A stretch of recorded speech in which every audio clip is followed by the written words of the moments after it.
అందరికీ నమస్కారం. మన ఛానల్‌లో కొంతమంది అన్న బ్యాట్స్‌మెన్‌గా ట్రై చేస్తే మాకేమన్నా ఛాన్సెస్ ఉన్నాయా? ఆఫ్టర్ 20 ఇయర్స్ తర్వాత అయినా సరే, లేదంటే ముందైనా సరే ఏమన్నా ఛాన్సెస్ ఉన్నాయా క్రికెట్ రావటానికి అని చెప్పేసి కొంతమంది అడుగుతున్నారు. సో, అయితే నేను చెప్పేదేందంటే బ్యాట్స్మెన్‌గా అయితే నేనైతే ప్రిఫర్ చేయను. ఎందుకంటే ఒకవేళ మీరు ఒక బ్యాటింగ్ గనక మీకు మంచిగొస్తే ఒక వికెట్ కీపర్ బ్యాట్స్మెన్‌గా మీరు ట్రై చేయండి అని అయితే నేను చెప్తాను. ఎందుకంటే ఫస్ట్ మీరు ఎక్కడైనా చూడాల్సింది కాంపిటీషన్.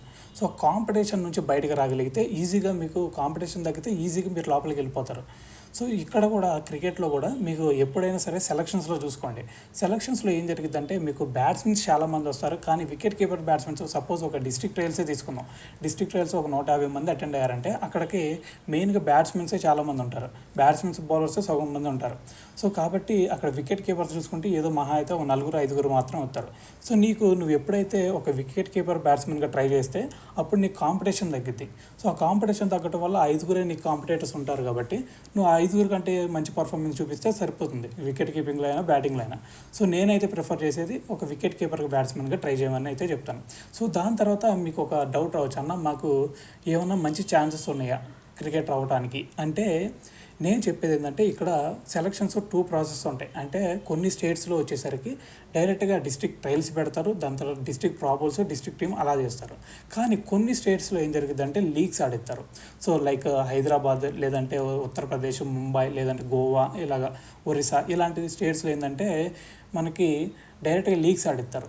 మరి ఇలా 2 టైప్స్ ఆఫ్ సెలక్షన్స్ ఉండే కాబట్టి నేను చెప్పేది ఏంటంటే మీరు ఆంధ్రప్రదేశ్ లాంటి ఒక డైరెక్ట్ ఓపెన్ ట్రయల్స్ పెట్టే సిచ్యువేషన్లో ఉన్నప్పుడు, సో, అలాంటి స్టేట్స్లో మీరు 21 ఇయర్స్ వచ్చినాయి అంటే మీరు బ్యాట్ అనేది పట్టుకోవద్దని చెప్తాను. మీరు ఒకవేళ ట్రై చేయాలనుకుంటే బౌలర్గా ట్రై చేయండి అని అయితే నేను చెప్తాను. ఎందుకంటే మీకు ఆల్రెడీ అలాంటి ఓపెన్ ట్రయల్స్లోకి వచ్చేసరికి ఆల్రెడీ అప్పటికే చాలామంది డిస్ట్రిక్ట్ మ్యాచెస్ ఆడి ఉంటారు బ్యాట్స్మెన్స్ చాలామంది. అంటే వాళ్ళు ఎప్పటి నుంచో 11 ఇయర్స్, 12 ఇయర్స్, 13 ఇయర్స్ నుంచే స్టార్ట్ చేసి వాళ్ళు ఆల్రెడీ ఒక స్టేట్కో లేదంటే ఆల్రెడీ అంతకుముందు డిస్ట్రిక్ట్స్కో ఆడి ఉంటారు. వాళ్ళని కాదని చెప్పేసి మిమ్మల్ని సెలెక్ట్ చేయడానికి చాలా తక్కువ ఛాన్సెస్ ఉంటాయి. ఎందుకంటే మీరు అక్కడ సిక్స్లు కొడటానికి కూడా ఏముండదు ట్రయల్స్లో. సో, ఓన్లీ మీరు చూపించుకోవాల్సింది అక్కడ మీ దగ్గర క్లాసికల్ బ్యాటింగ్ ఉందని మాత్రమే చూపించుకోవాలి. ఆ క్లాసికల్ బ్యాటింగ్ మీతో పాటు మిగతా అప్పుడు వాళ్ళు 11 ఇయర్స్ నుంచి 12 ఇయర్స్ నుంచి ఆడే వాళ్ళలో కూడా అదే క్లాసికల్ బ్యాటింగ్ ఉంటుంది. ఆల్రెడీ వాళ్ళు డిస్ట్రిక్ట్ మ్యాచెస్ ఆడి ఉంటారు. సో, కాబట్టి వాళ్ళ నుంచి నిన్ను స్పెషల్గా ఏం చూపించదు బ్యాటింగ్ అనేది. సో, కాబట్టి నేను చెప్పేది ఏంటంటే మీకు ఒక 21 ఇయర్స్ తర్వాత మీరు స్టార్ట్ చేయాలి అనుకుంటే బ్యాట్స్మెన్గా స్టార్ట్ చేయొద్దని అయితే చెప్తాను. లైక్ ఆంధ్రప్రదేశ్, మిగతా ఓపెన్ ట్రయల్స్ పెట్టే మనకి స్టేట్స్లో. కానీ మీరు ఒకవేళ లేదన్నా నాకు బౌలింగ్ రాదు, నేను బ్యాట్స్మెన్గా మాత్రమే నేను ట్రై చేయాలి అనుకుంటున్నాను అని కనుక మీరు అనుకుంటే మీరు వేరే స్టేట్కి షిఫ్ట్ అవ్వండి. ఎక్కడైతే లీగ్స్ పెడతారో లీగ్స్ నుంచి సెలెక్ట్ చేస్తారో అలాంటి సిచ్యువేషన్లో మీరు బ్యాట్స్మెన్గా ట్రై చేయాలనుకుంటే లీగ్స్ ఎక్కడైతే పెడతారో ఆ స్టేట్కి షిఫ్ట్ అయిపోయి అక్కడ ట్రై చేయండి. సో, మరి వేరే స్టేట్కి షిఫ్ట్ అవ్వాలంటే ఏంది రూల్స్ ఏంది అనేది కూడా మనం లాస్ట్ వీడియోస్లో మాట్లాడాం. సో, అయితే మరి అక్కడికి ఇక్కడికి తేడా ఏందన్న అంటే ఇక్కడ ఏంటంటే డైరెక్ట్గా నువ్వు అకాడమీలో జాయిన్ అవ్వాల్సిందే ఖచ్చితంగా. ఒక బ్యాట్స్మెన్గా కానీ బౌలర్గా కానీ నువ్వు లీగ్స్ ఆడాలంటే ఒక అకాడమీలో ఖచ్చితంగా చూస్ చేసుకోవాలి. అకాడమీలో జాయిన్ అయ్యి అకాడమీలో ట్రైనింగ్ తీసుకుంటూ నువ్వు డైలీ ప్రాక్టీస్కి వెళ్తూ ఉంటే అక్కడ కోచెస్ నిన్ను గుర్తుపడతారు. సో, నువ్వు మంచిగా పర్ఫామ్ చేస్తున్నావు అని చెప్పేసి వాళ్ళు వీకెండ్స్లో మ్యాచెస్ పెడతారు. సో, అప్పుడు నీ పర్ఫార్మెన్స్ చూసి నిన్ను సెలక్షన్స్ రోజు వీళ్ళు స్టేట్ క్రికెట్ అసోసియేషన్ నుంచి సెలెక్టర్స్ వస్తారు అకాడమీకి. సో, మిమ్మల్ని పిక్ చేసుకుంటారు. దాని తర్వాత లీగ్స్ ఆడిస్తారు మిమ్మల్ని. సో, దాని తర్వాత లీగ్స్లో ఒక వికెట్ కీపర్ బ్యాట్స్మెన్ అయినా అవ్వండి, బ్యాట్స్మెన్ అయినా అవ్వండి మీరు. సో, అక్కడ లీగ్స్లో మీరు స్కోర్ కొడితే దాని తర్వాత స్టేట్ ప్రాపర్స్కి కూడా మిమ్మల్ని తీసుకుంటారు. అంటే 50+ యావరేజ్ ఉంటే. సో, అలాంటి సిచ్యువేషన్లో మీరు బ్యాట్స్మెన్గా ట్రై చేసినా, ఎలా ట్రై చేసినా, వికెట్ కీపర్ బ్యాట్స్మెన్ ట్రై చేసినా మీరు మంచి స్కోర్ కొడితే చాలా సరిపోద్ది.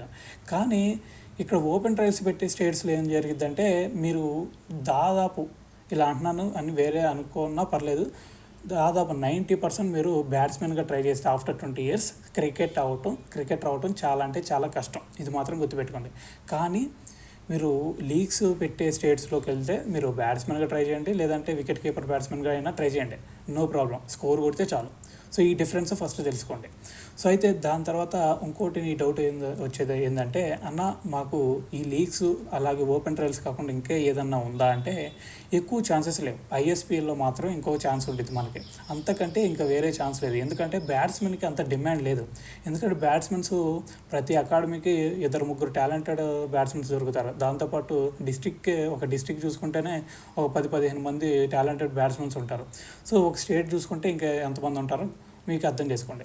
సో కాబట్టి బీసీసీఐ కూడా అంత డిమాండ్ లేదు. బ్యాట్స్మెన్స్ మాకు కావాలి అని చెప్పేసి బీసీసీఐ కూడా డిమాండ్ ఏం చేయట్లేదు. ఎందుకంటే వాళ్ళకి చాలామంది బ్యాట్స్మెన్స్ ఉన్నారు ఇండియా టీంకి ఆడటానికి.